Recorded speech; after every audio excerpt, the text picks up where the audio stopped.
Hi guys, welcome to my channel. Friends, कैसे हो आप सब लोग? आई होप कि आप लोग सब बहुत अच्छे होंगे। आज हम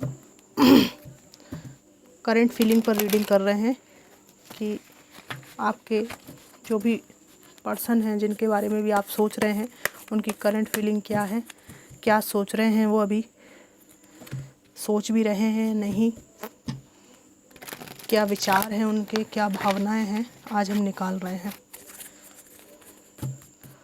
तो चलिए let's start.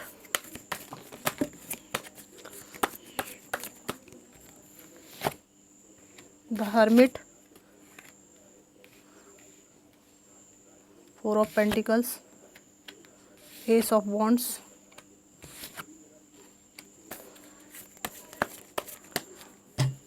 Ten of Swords, 2 of Wands, 6 of Wands, the Magician,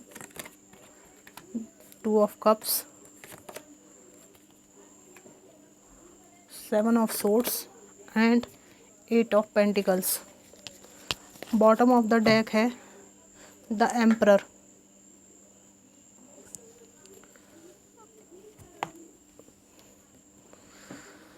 हाँ, तो यहाँ पर सबसे पहले मुझे ये दिखाई दे रहा है कि इनकी आपसे मुलाकात करने की इच्छा है, मिलना चाहते हैं आपसे, और ये उस समय को भी याद करते हैं जब आप और ये दोनों साथ में थे। उन्हीं पलों को ये फिर से जीवंत करना चाहते हैं, फिर से जीना चाहते हैं, उसी समय को दोबारा से जीना चाहते हैं।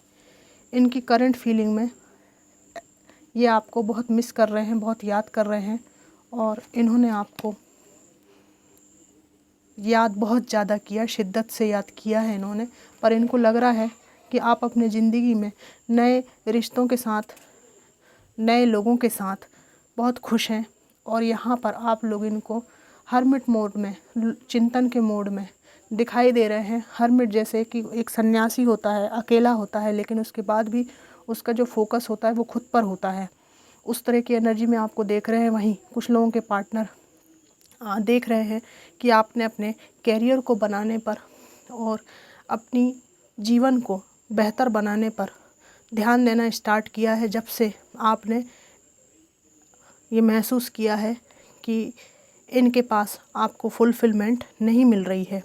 ये आपको एक मैजिशियन की एनर्जी में भी देखते हैं, और आपको एक बैलेंस्ड इंसान के रूप में ये देख रहे हैं कि इनसे अलग होने के बाद आपने अपने जीवन में बहुत कुछ ऐसा परिश्रम किया है जिससे लोग आपको अप्रिशिएट करते हैं, और आपके लविंग नेचर को बहुत ज़्यादा पसंद किया जाता है। आपके बारे में इनको ये सब चीज़ें पता चल रही हैं, और इनकी फीलिंग्स में ये आपको एक एम्प्रेस की तरह देखते हैं। इनको ये लगता है कि आप अपने जीवन में फाइनेंशियली बहुत परेशान रहे हैं, और इसका कारण कहीं ना कहीं ये खुद भी रहे हैं। ये एक जनरल कलेक्टिव रीडिंग है। जो पार्ट आपको रेजोनेट करे वो लीजिए, क्योंकि सभी के लिए सभी बातें रेजोनेट नहीं करेंगी, और कई लोग जो है बहुत गलत कमेंट करते हैं क्योंकि उनको रेजोनेट नहीं करती रीडिंग। तो ये रीडिंग एक कलेक्टिव रीडिंग है, सभी को रेजोनेट करे ये संभव ही नहीं है। तो इस बात को मेरे व्यूअर्स को समझना चाहिए। ठीक है, चलिए आगे बढ़ते हैं। इनको ऐसा लग रहा है कि आपने अपना फोकस अपने कैरियर पर, अपनी ज़िंदगी में, और अपने पैसे को कैसे बनाना है, पैसे कमाने के कितने तरीके हो सकते हैं, उन पर आपका ध्यान है, और इसके लिए आप किसी भी टॉक्सिसिटी को बर्दाश्त करने के लिए तैयार नहीं हैं, और गलत चीज़ों से आपने वॉक अवे किया है, और कोई भी आपको रोकना चाहे तो आप बिल्कुल झगड़ा करने के लिए, लड़ने के लिए तैयार हैं, इंक्लूडिंग दिस पर्सन। ये व्यक्ति एक एम्परर की एनर्जी में है, और ये बहुत डोमिनेटिंग और एक अहंकारी व्यक्ति रहे हैं। चाकू की नोक पर ये रखते रहे हैं दूसरों को, अपने इशारों पर नचाने वाला ये पर्सन रहा है, और इन्हें ये फील हो रहा है कि एक स्वतंत्र आपने अपना व्यक्तित्व बनाया है। पहले भी आप स्वतंत्र थे, पर ये आपको बांध के रखते थे, आपकी फ्रीडम को बांध कर रखते थे। यहाँ पर परिवार ज़रूर था, लेकिन परिवार के नाम पर आपकी स्वतंत्रता को पूरी तरह से डोमिनेट करके रखा गया था। ना चैन से रह पाते थे, ना खा पाते थे, लेकिन ये ऐसा प्रिटेंड करते थे कि मैं खुश हूँ परिवार में, तो तुम भी खुश रहो इन्हीं स्थितियों में। आप में से मुझे बताइएगा कि ये किसकी रीडिंग है, कितने लोगों के लिए आ रही है। यहाँ पर इनको लग रहा है कि आप बिल्कुल ऐसे हो गए हैं, स्ट्रॉन्ग बाउंड्रीज आपकी हैं। क्वीन ऑफ सोर्ड्स, इमोशंस आपके अंदर नहीं है, इस व्यक्ति को ऐसा लगता है, बिल्कुल कट थ्रोट हो गए, और आप इनको सीक्रेटिव भी दिखाई देते हैं। यहाँ पर बच्चों को प्यार करने की बहुत एनर्जी है। आप में से कुछ लोगों के किड्स हो सकते हैं। ये व्यक्ति आपको स्टॉक करते हैं, लोगों से आपके बारे में पता करते हैं और बहाने खोजते हैं आपके पास आने के लिए। ये देखिए रास्ते खोजने का, आ ही गया रास्ते ढूंढने का कि कैसे ये आपके पास चले आएँ, लेकिन ये आ नहीं पाते हैं। यहाँ पर ये भी दिखाई दे रहा है कि इनको कुछ सबक मिल रहे हैं, और यहाँ पर कुछ पुराने जख्म उभरने के, कुछ जख्म मिलने की भी एनर्जीज़ है। ये सबक सीख रहे हैं, इनको वही मिल रहे हैं जो जख्म इन्होंने आपको दिए, और यहाँ पर कुछ ऐसी नौबत है जो आपने फेस की थी, पर अब इनके जीवन में वो नौबत आई हुई है। यहाँ पर दिखाई दे रहा है कि आपने इनको बच्चों की तरह ट्रीट किया था। इनके बिना कुछ कहे, बिना कुछ समझाए आप इनकी बातों को समझ जाते थे, इनकी पीड़ा को समझते थे, इनको अच्छे से जानते थे, और इसके बदले में आप सिर्फ इनसे प्यार चाहते थे और थोड़ी सी स्वतंत्रता चाहते थे। इनके डोमिनेट जो करने का नेचर था उससे आपको तकलीफ़ होती थी, क्योंकि ऐसा लगता था आपको कि मेरा भी एक व्यक्तित्व है, लेकिन आपने सिर्फ प्यार और सम्मान चाहा। इसके बदले में इन्होंने गलत लोगों के बहकावे में आके, गलत संगत में आकर आपकी फीलिंग्स के साथ खिलवाड़ कर दिया। उन लोगों से ये मिसगाइड हुए और कन्फ्यूज़न में ये रहे, और सच और जो झूठ का जो तराजू था उस पर इन्होंने ठीक से न्याय नहीं किया, और जो झूठी बातें हैं उन पर विश्वास कर लिया, उनको चुन लिया। आप पर इनको भरोसा नहीं था, आपकी फीलिंग्स को इन्होंने नकारा, और जो भी रिश्ते को ठीक करने की संभावनाएं थी, जो भी पॉसिबिलिटी थी इस रिश्ते के सुधरने की, उन सभी संभावनाओं को इन्होंने छोड़ दिया, नकार दिया, उन संभावनाओं का गला घोंट दिया। ये सब चीज़ें ये याद कर रहे हैं, गिल्ट के तौर पर इनको ये सब याद आ रहा है। गिल्ट के तौर पर इनको याद आ रहा है कि किस तरह से हार्ट ब्रेक होता है, और ये क्या किस खेत की मूली है। और ये भी सोच रहे हैं कि एक ट्रस्टवर्दी इंसान जिस पे कोई भी विश्वास कर लेगा, बच्चे, बुजुर्ग, समाज, परिवार, सब कोई भी विश्वास कर लेगा, ऐसे ट्रस्टवर्दी इंसान को इस व्यक्ति ने लोगों की बातों में आकर खो दिया। अपनी ज़िंदगी को इन्होंने युद्ध का मैदान बना दिया, जंग लड़ते रहे आपसे जैसे कोई आप शत्रु हैं, ऐसा ये सोच रहे हैं।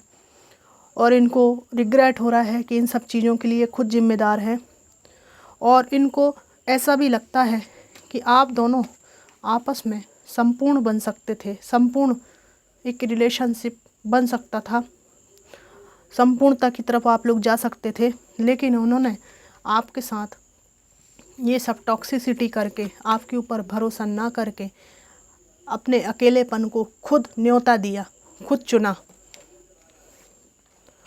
और इस प्रकार इन्होंने अपना जीवन अस्थिर बना दिया।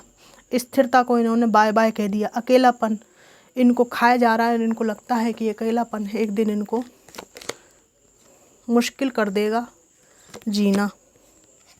यहाँ पर 3 ऑफ सोर्ड्स नहीं, 5 ऑफ सोर्ड्स है, लेकिन 3 ऑफ सोर्ड्स की एनर्जी यहाँ पर आ रही है। इससे कुछ लोगों के लिए थर्ड पार्टी सिचुएशन है, गलत आपके बारे में जजमेंट किया है इन्होंने, और आज ये अकेलेपन के शिकार हैं। भले किसी भी व्यक्ति के साथ हों, लेकिन आपके जैसा जो है जेन्युइन पर्सन इनको नहीं मिल सकता। और उस समय को ये याद करते हैं जब आपके साथ इनका अच्छा रिलेशनशिप था, और ऐसा कोई बहुत बड़ा कारण नहीं था कि ये आपको धोखा देते या इस तरह की नौबत इस रिश्ते में लाते। ये सब बातों को ये याद कर रहे हैं।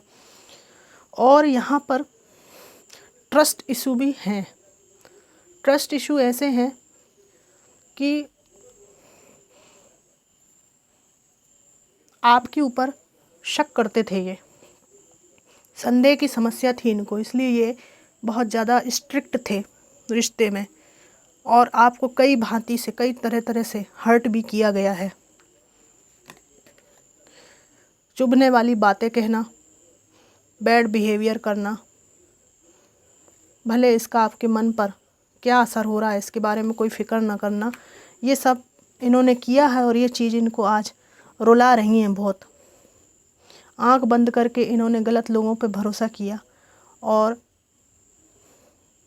बात ऐसी है कि बात को सही तरीके से कम्युनिकेट करना इन्होंने कभी नहीं किया।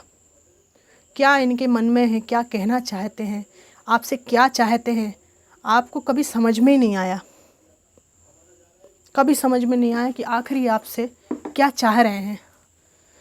क्योंकि ये क्या चाह रहे हैं अगर इजीली बता देते ना आपको, तो रिश्ता ठीक होने की संभावना होती। क्योंकि आप ऐसे इंसान थे कि जो आप चाह रहे हो वैसा हम रिश्ते को बना लेंगे। बिल्कुल आप इतने टैलेंटेड और इतने निभाऊ इंसान, निभाने वाले रिश्ते को, कि जैसा तुम चाहो, जो तुम्हारी तकलीफ़ है वैसा हम सॉल्यूशन कर लेंगे। लेकिन ये तो एक बहाना था, इनको तो कहीं और निकलना था। तो सॉल्यूशन आप खोज लेंगे ऐसे रास्ते पे, ये क्यों जाना चाहेंगे, इसलिए आपको बताते ही नहीं थे कि ये क्या चाहते हैं। क्योंकि उससे रिश्ता जो है इजीली समस्याएं रिजॉल्व हो जाती। कहीं ना कहीं इनके मन में इस तरह का कपट वाली एनर्जी भी थी। जिसको निभाना नहीं होना वो बात को ठीक ठीक प्रकट ही नहीं करता है कि मैं क्या चाहता हूँ। क्योंकि अगर वो बता दे मैं क्या चाहता हूँ, तो जो चाहता है उसको, जो प्यार करता है, वो तो सॉल्यूशन पे ध्यान देगा ना, और सॉल्यूशन तो ये बंदा करना ही नहीं चाहता है। तो इस टाइप की कुछ एनर्जीज़ हैं। I can't come to you now, मैं तुम्हारे पास अभी नहीं आ सकता हूँ। I want to be different, मैं कुछ अलग बनना चाहता हूँ। मतलब जो ढर्रे पे इनके नेचर रहा है जिस तरह का, उससे कुछ चेंज करना चाहते हैं। विल दिस एवर चेंज, जो भी परिस्थितियों में फंसे हुए हैं क्या ये कभी चेंज होंगी, ये सब पूछ रहे हैं, आपसे पूछ रहे हैं। और ये परिस्थितियाँ इन्होंने ही निर्माण की हो सकता है। I was hurt by you, आपकी किसी बात से ये हर्ट है, ऐसा ये कह रहे हैं। I can't stop thinking about you, हो सकता है आपने गुस्से में कुछ इनसे कहा हो जो इनको हर्ट किया हो। I have to let you go to find myself, I cry at night. मैंने कहा ना कि इनको सबक मिल रहा है, और वही नौबत इनके पास है जो आपके पास थी। The heat between us is intense,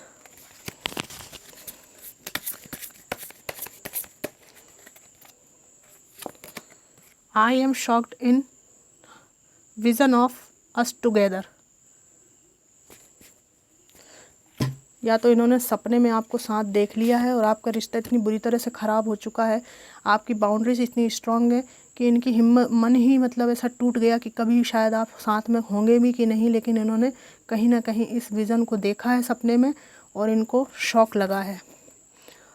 I can't take it anymore, ये बर्दाश्त नहीं कर पा रहे हैं। ड्रग्स एंड अल्कोहल, आप में से कुछ लोगों के पार्टनर को ड्रग्स एंड अल्कोहल की समस्या हो सकती है, आदत हो सकती है। I am scared of rejection, मुझे तुम नकार दोगे इस बात से डर लगता है।